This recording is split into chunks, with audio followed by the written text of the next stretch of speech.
My name's Yasmin. I'm 45 years old. I'm sitting alone in our cozy living room, my heart heavy with grief and longing as I write this story.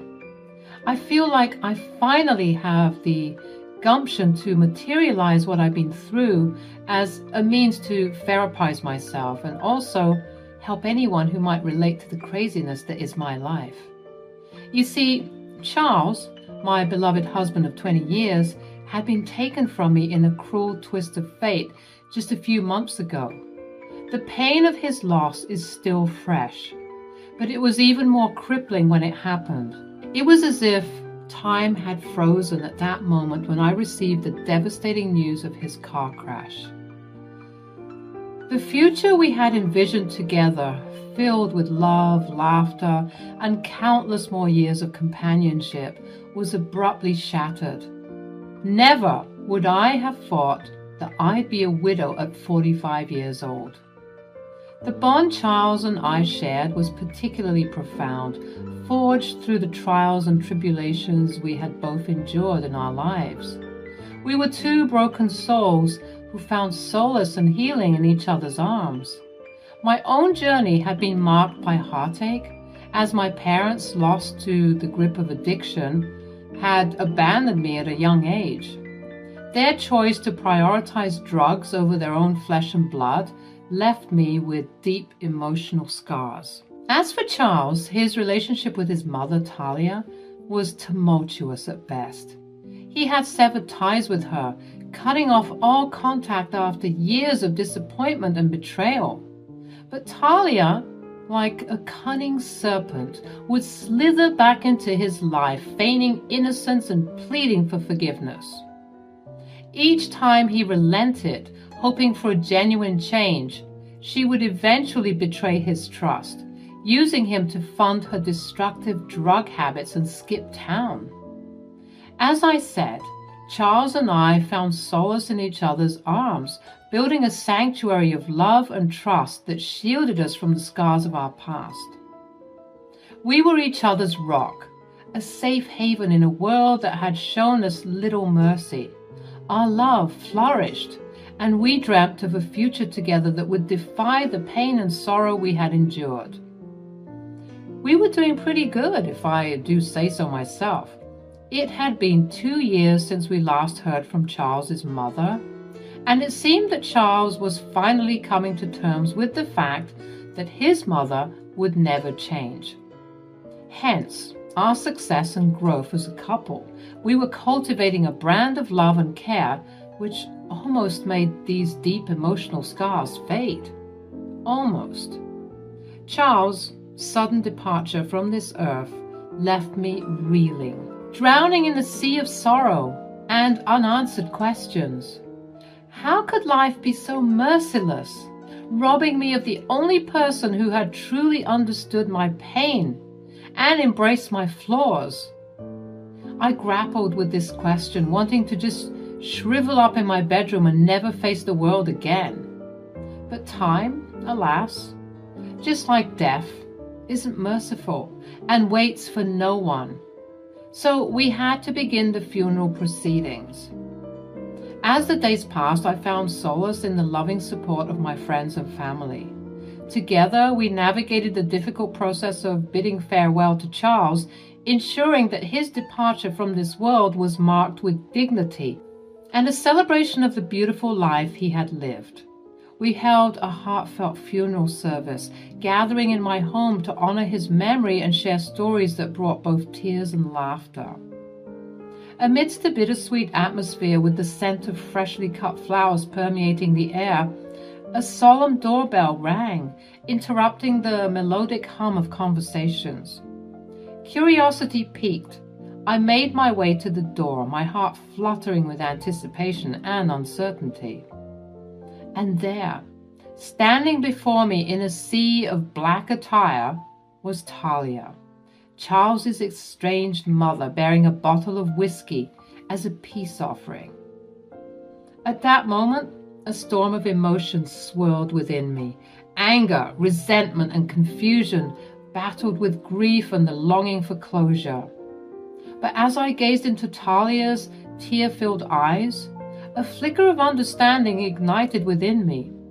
I knew that despite the pain she had caused, she too was grappling with her regrets and the weight of lost time. Without a word, I opened my arms, and Talia stepped forward. We embraced, holding each other tightly as tears were shed, each drop carrying a multitude of unspoken emotions. The years of bitterness and fractured relationships seemed to dissolve in that single heartfelt hug. Talia's whispered agonies washed over me, and though the wounds were far from healed, I found a glimmer of compassion within my heart. With Talia's entrance, a delicate dance of emotions ensued. My friends and family, wearied by the history between Charles and his mother, greeted her with wary smiles, offering her a seat at our table. It was a testament to their unwavering support for me that they set aside their reservations and welcomed her into our midst. Throughout the gathering, Talia shared stories of her own, painting a picture of a woman lost in the grip of addiction, desperately searching for redemption and forgiveness. She expressed her deep regret for the pain she had caused Charles, recounting moments of remorse and longing for the opportunity to rewrite their shared history. As I listened to her words, my heart softened, realizing that beneath the layers of hurt and disappointment, there lay a mother's love, tarnished but never extinguished. It was a complex tapestry of emotions woven with the threads of forgiveness, understanding, and the longing for healing. As the final chords of reminiscence echoed in the room, Talia continued to share fragments of her memories with Charles. She spoke of tender moments from his childhood, of shared laughter and stolen glimpses of the man he had become. Each word carried a mix of nostalgia and regret, creating an intimate portrait of a son she had lost along the way. As the funeral service drew to a close and guests began to depart, Talia, wearing a look of determination, remained by my side. With gentle gestures and a shared understanding, my sisters and I began to tidy up the remnants of the day, grateful for Talia's unexpected assistance. In a moment of vulnerability, Talia turned to me and asked if she could make a request. Her voice trembled with a mix of trepidation and longing, and I met her gaze with a mixture of curiosity and caution. Opening my heart to the possibilities, I encouraged her to share her desire. Talia looked at me, her eyes filled with a mix of gratitude and vulnerability. She took a deep breath before speaking. "Yasmin, I know I have no right to ask this of you, but could I have a chance to say goodbye to my son? To be close to him, even if it's just through his belongings?" I stared at her for a moment, weighing the gravity of her request. Sensing my hesitation, she added, "I know it's an odd request, and again, you have every right to deny it, but if I could just touch his clothes or smell his cologne, maybe, just maybe, I could reconnect with him, even though he's gone." Despite the pain and resentment that still lingered within me, I couldn't ignore the genuine remorse etched on Talia's face. My voice softened as I responded. "Talia, I understand how much you love Charles, and I can see the regret in your eyes. If this can bring you some solace, then yes, you can go up to his room and be with his things. Take all the time you need." Talia's expression shifted, gratitude washing over her features. "Thank you, Yasmin. Your kindness means more to me than you'll ever know." As Talia made her way up the stairs, I couldn't help but feel a mix of emotions. Part of me hoped that this moment would provide some closure for her, a chance to mend the fractured bond she had with her son. Yet another part remained cautious, wary of the vulnerabilities this act might expose. In the silence that followed, I allowed my thoughts to drift, reflecting on the intricate tapestry of human relationships, how fragile they could be, how easily they could be torn apart, and yet how resilient they could become in the face of healing and forgiveness. However, those moments of forgiveness and grace I held for Talia would soon be regretted. After about 30 minutes, Talia emerged from the bedroom, her eyes swollen and red, evidence of the torrent of tears she had shed. She appeared as if she had released an ocean's worth of grief and remorse in that solitary room. Her face, once stoic and guarded, now wore an expression of raw vulnerability. Talia took a deep breath, steadying herself before addressing us with a trembling voice. "Thank you for allowing me to have this time with Charles. I'm grateful for your kindness and understanding." Her words were filled with genuine sincerity, and I couldn't help but feel a twinge of sympathy for her. As Talia bid her final goodbyes, there was a sense of closure that enveloped the room. The weight of the day's emotions lingered in the air as if acknowledging the complex web of feelings we had all experienced. With heavy hearts, we watched Talia make her way out of the house, leaving us to reflect on the day's events. Hours turned into evening, and the sun began to set, casting a warm, glowing glow through the windows. My sisters and I sought comfort in each other's company, finding solace in more shared memories and gentle laughter. We reminisced about Charles, cherishing the moments we had spent together and drawing strength from the love that bound us as a family. As the night deepened, exhaustion settled in, and one by one my sisters retreated to their various homes, seeking solace in restful slumber after a long and tiring day. And for the first time that day, I found myself alone in the quiet sanctuary of my room. Amid my grief, I recalled Talia's earlier request to have a private moment with Charles's belongings. Now, with the room enveloped in silence, I couldn't help but feel a tinge of curiosity. The longing to connect with Charles, even in his absence, tugged at my heartstrings, and so I allowed myself to explore his world, to immerse myself in the tangible remnants of his life. Gently, I began to examine his belongings, a collection of cherished items that spoke volumes about the man he was. I held his favorite watch, its rhythmic ticking a gentle reminder of the time we had shared. I traced the contours of his well-worn books, imagining the stories they had whispered to him. I looked over at the dresser, containing all of the things that were salvaged from the car wreck, his phone, his work bag, his watch, and his wallet. That's when I noticed, though, that the wallet was gone.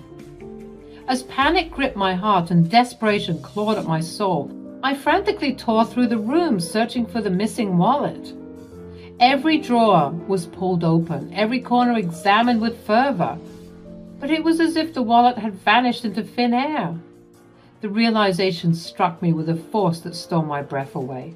The wallet that had been retrieved from the wreckage of the car crash was now nowhere to be found. In that moment of distress, I knew I had to reach out to someone who could help me navigate this unsettling mystery.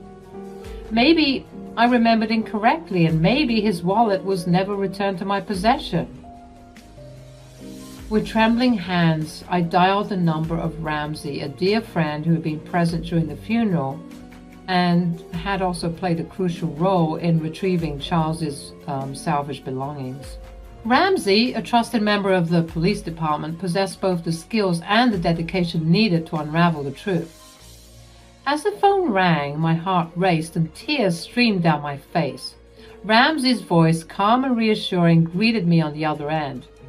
I poured out my anguish, explaining the circumstances and the urgency of the situation. With a heavy sigh, Ramsey confirmed that he had indeed brought Charles's wallet back with the other belongings. A mix of relief and confusion washed over me. If Ramsey had returned the wallet, then where could it have gone?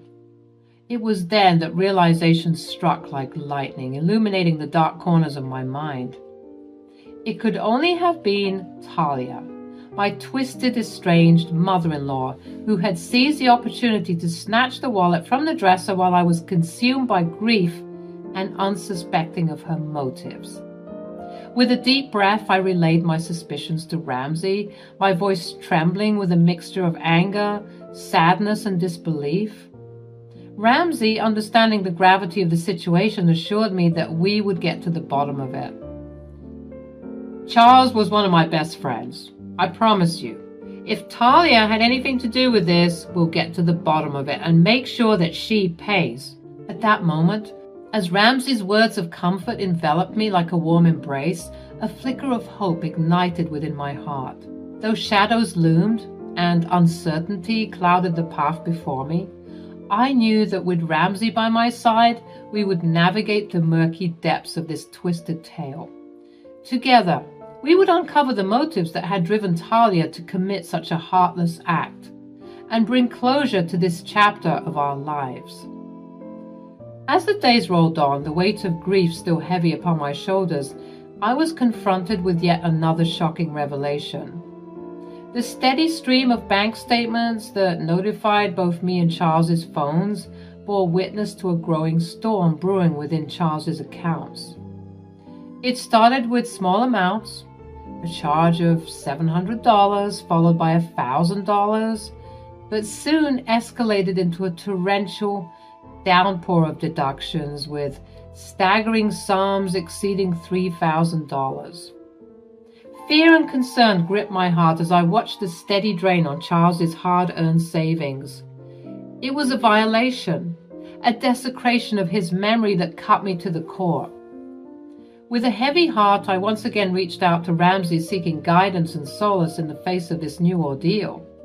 Ramsay's voice resonated with a mixture of empathy and determination, as he advised me to take swift action. You have to get Charles's cards deactivated immediately to halt these unauthorized transactions. The practicality of his advice was undeniable, but it was a bitter pill to swallow. Canceling credit and debit cards, terminating TV, movie, and music subscriptions, and severing financial ties. All these formalities served as a stark reminder that Charles was truly gone. Yet, as the anger grew within me, fueled by the audacity of Talia's actions, a rebellious thought took hold. Why should I succumb to her wicked game so easily? How dare she squander my late husband's money with such reckless abandon? No, I resolved that I would not let her have the satisfaction of destabilizing our lives further. And so a devious plan began to form in the recesses of my mind. I decided to let Talia continue using the carts, allowing her a false sense of security. Little did she know that I held the upper hand, the power to unveil her deceit and reclaim what was rightfully Charles's. It was not an easy choice, for it meant prolonging my confrontation with the harsh realities of his absence.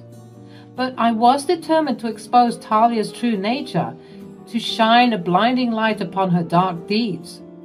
I would gather the evidence, the proof of her financial exploitation, and present it as an irrefutable testimony of her treachery.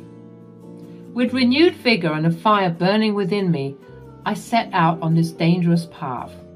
Each transaction made by Talia would be meticulously documented, her every move tracked, until the time was ripe for confrontation.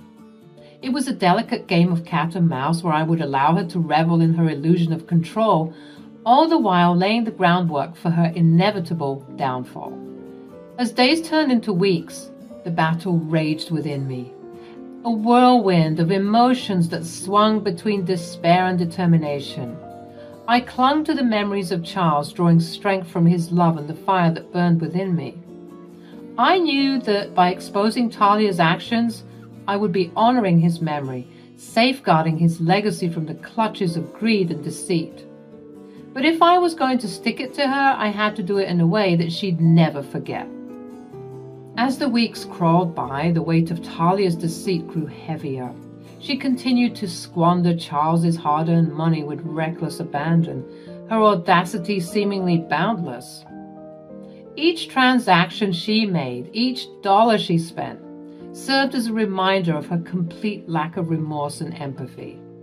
My disgust for my estranged mother-in-law reached new depths with every passing day. How could she betray her own son's memory so callously? How could she treat his legacy as her piggy bank, using it to fund her desires without a shred of guilt? Then, one fateful day, I opened the door, and lo and behold, there stood Talia, a semblance of remorse etched upon her face. But I knew that it was all a lie. "Oh, hello, Yasmin." "Hello, Talia." "Can I come in?" "No, you may not." "Oh, I suspected as much. I don't blame you. I imagine you found that Charles's wallet is missing.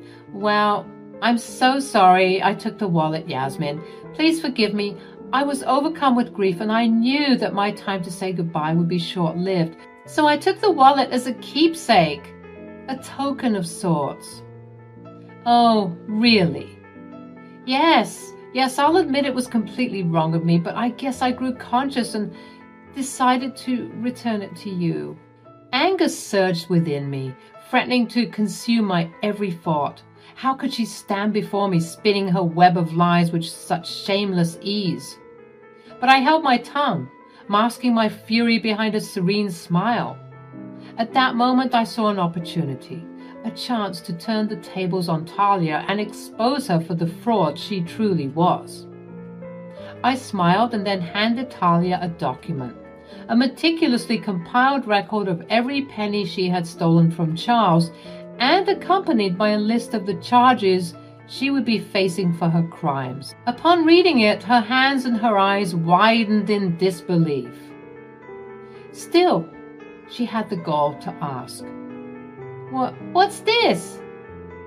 "It's a documentation of all the money you stole from Charles, and it also outlines the legal consequences you'll be facing because of it." Talia's facade crumbled before my eyes. She stuttered and stammered, her lies falling apart at the seams. The weight of her guilt and deceit finally took its toll, and she collapsed on the front porch, unconscious. Without a word, I called for an ambulance, ensuring that she received the medical attention she needed. As Talia regained consciousness in the sterile confines of a hospital room, her wrists bound by cold metal handcuffs, the reality of her actions began to set in. She raged and demanded to be released, but I stood there, an embodiment of calm resolve. I assured her that she would not escape the consequences of her crimes, that she would be locked away for at least 20 years, paying for the havoc she had wreaked upon Charles's memory. With the unwavering support of Ramsey, my trusted friend in law enforcement, I gathered enough evidence to ensure Talia faced the full extent of the law. We had calculated the amount of time she would likely spend behind bars, a fitting punishment for her despicable actions. As I reflect upon the tumultuous journey that brought me to this point, I find solace in the knowledge that justice had been served. I have avenged Charles's memory, bringing to light the depth of Talia's betrayal. The stolen money has been reclaimed, and Talia will face the consequences of her fraudulent actions. With a sense of contentment and closure, I look forward to the future, free from the clutches of Talia's deception. Charles's spirit can rest, knowing that his legacy has been protected, and I can finally find the peace I so desperately seek. The chapter that started with heartbreak and betrayal ends with justice prevailing, reminding us that no act of deceit will go unpunished, and that the strength of love and determination can overcome even the darkest of shadows.